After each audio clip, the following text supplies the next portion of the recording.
Bismillahirrahmanirrahim. Wa kata ibu kami haram.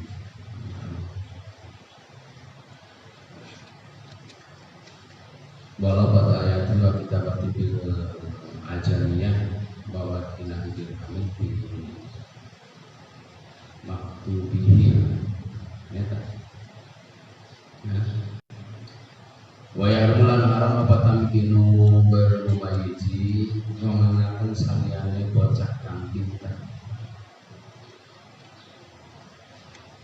Wayarulan haram apa tamkinu bermumayyizi mengenakan saliannya bocah kang pintar. Minal musnafin saking sepadannya musnaf.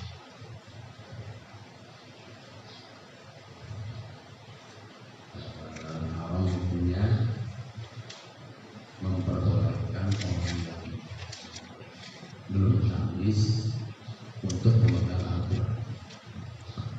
Jadi kalau anak masih kecil, belum pintar, contoh seperti usia hati, ainah,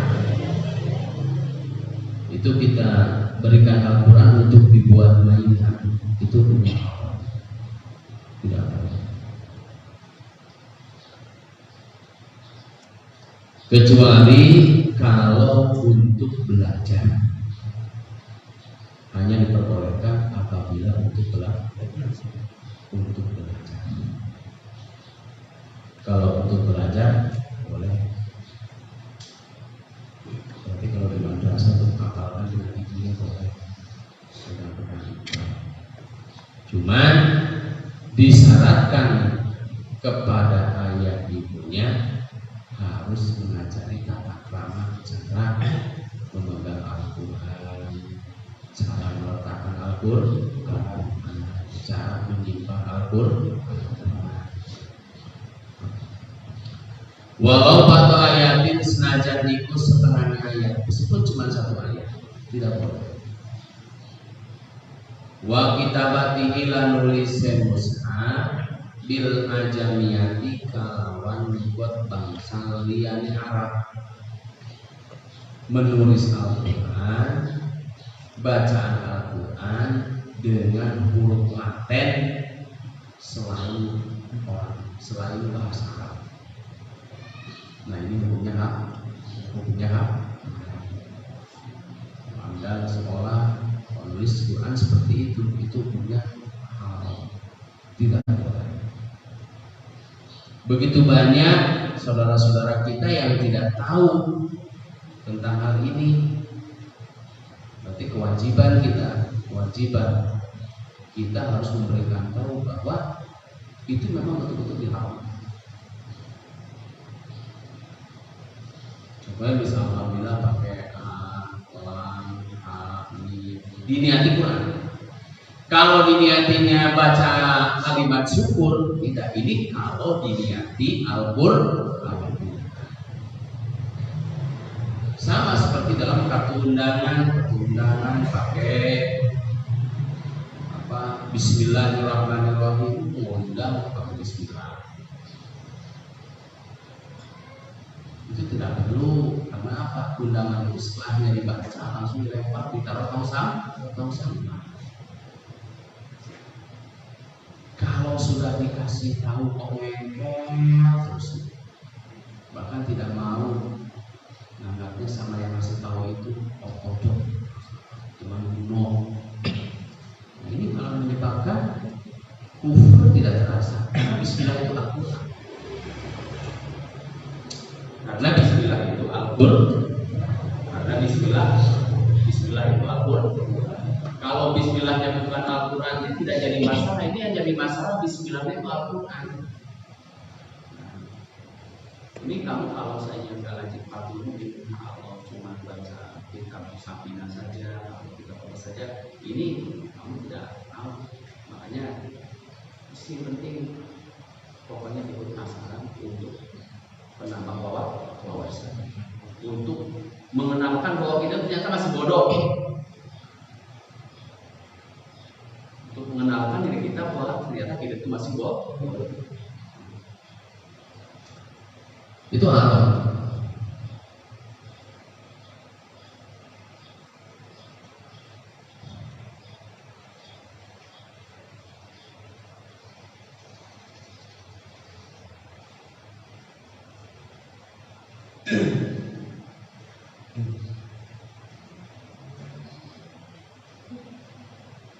Ini mufakat, bahkan mufakat ulama, mufakatnya ulama, bahkan Al-Allamah Ibnu Hajar sendiri, ahli hadis, mengatakan apa? Contohnya, teman kamu pengen belajar Al-Quran, hanya dituliskanlah Fatihah. Kalau mau belajar Al-Quran, mulai dari dulu. Ayo kita belajar. Bagaimana bilang dalam sholat tinggalkan Alhamdulillahirabbil alamin. Kalau untuk kebutuhan itu boleh, tapi diniatinya nulis tafsir Quran. Jadi kalau ada teman kamu, tapi apabila memang karena kebutuhan, diniatinya nulis tafsir Quran. Jangan diniati nulis Quran. Seperti Salman Al-Farisi dulu masuk Islam, radhiyallahu anhu. Kaumnya dari negara Persia meminta untuk belajar Fatihah. Akhirnya beliau Salman Al-Farisi radhiyallahu anhu menuliskan Fatihah dengan lughat Persia. Akhirnya para ahli fikih mufakat bahwa sahabat Salman itu menulisnya bukan menulis Fatihah, tapi menulis tafsirnya Fatihah. Ini kita lebih kalau kita harus lebih condong memegang kaul yang lebih hati-hati dalam masalah keharaman. Jadi kalau masalah keharaman kita mengambil kaul yang lebih sangat hati-hati. Tapi kalau di dalam ikhtilaf kita memilih kaul yang sesuai dengan tempat dan keadaan. Orang itu seperti itu. Jadi kalau orang itu lebih menekankan kepada keharaman, kalau orang selain dari Nahdlatul Ulama lebih mengedepankan keutamaan ceroboh dalam keharaman. Ini bedanya ulama hakiki dengan ulama dunia itu bedanya. Kalau ulama-ulama Allah, ulama-ulama terdahulu itu apabila ada keharaman mereka itu takut seperti takutnya mereka itu lihat macan.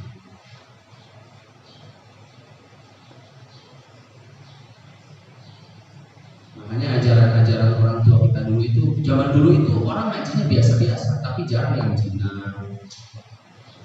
ya jarang yang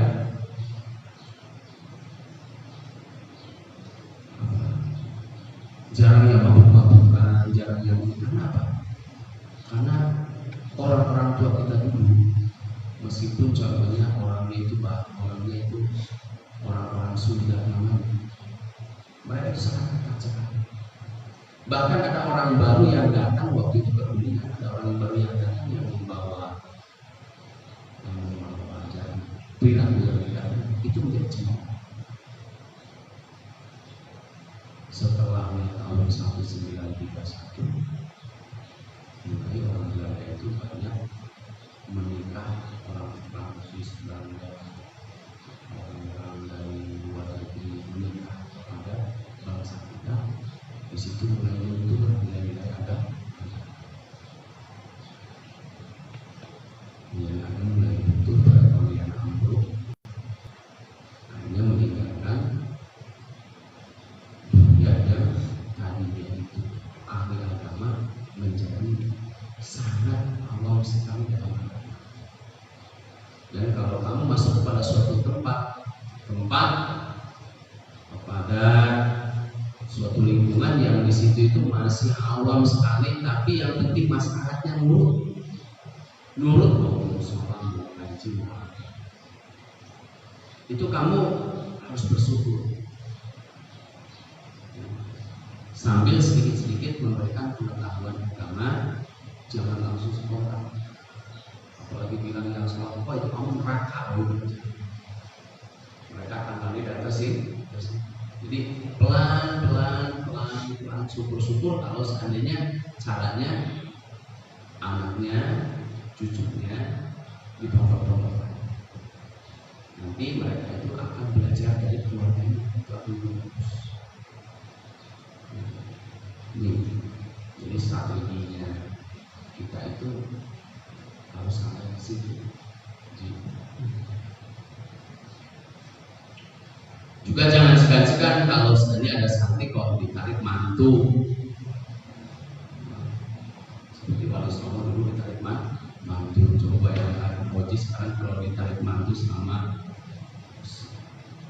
suku Dayak, ketua suku Dayak, mau nggak? Dulu malah saya nikah sama orang Batak. Bayangkan memang kakak masih dimakan. Bayangkan Maulana Surya bilang pada waktu di situ,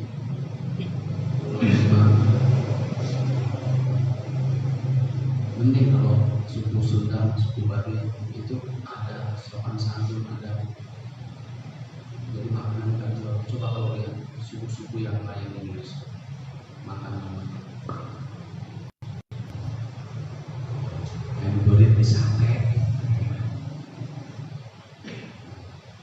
Jadi kalau ada kolaborasi, contohnya Junaid menikah sama orang Jepang, itu harus bersyukur. Alhamdulillah ada santri laku sama orang Jepang.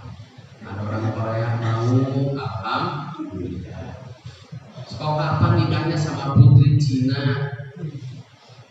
Alhamdulillah, yang penting masuk Islam. Yang penting jangan perempuan. Kalau perempuan itu diusahakan jangan sampai menikah kecuali kepada bangsanya sendiri. Karena kalau perempuan itu nggak punya Torah, maka ini nikah sama perempuan. Kalau perempuannya ya Allah karena tidak mandi tidak apa-apa, uang tanggungnya luar biasa. Pagi-pagi baru-baru nyodorin kopi buat suami, malah dia nyambut. Hanya mau jam 7 mau kemana Pak? Mau ke Lembur, aku mau cari hidangan buat bawa panah langsung naik kuda lari ke hutan. Maka ini ditinggalkan ke sendiri. Kalau seperti itu ya kalau sehari 2 hari mungkin Pak istri saya bisa naik kuda, bisa pergi ke hutan berburu. Tapi kalau tiap hari sama ibu yang buat dia hanya ke hutan terus, gue ngajar ngaji, repot. Jadi ada suatu cara. Dengan nikah sama orang Eropa, kerjaannya jalan-jalan terus.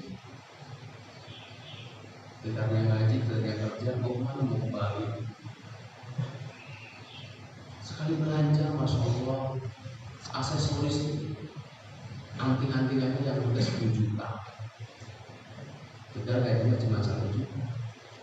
Ini apa enggak? Nah ini memang kalau orang-orang yang tidak ngaji, tidak tahu agama, jadi kehidupannya itu pakainya keinginan nafsu pengen ini, pengen rewel. Itu Maulana Syarifiyatullah sallallahu alaihi wasallam. Maulana Syarifiyatullah Allah meriyama. Beliau itu malah kalau di kita sudah enak, di Kuningan sudah enak.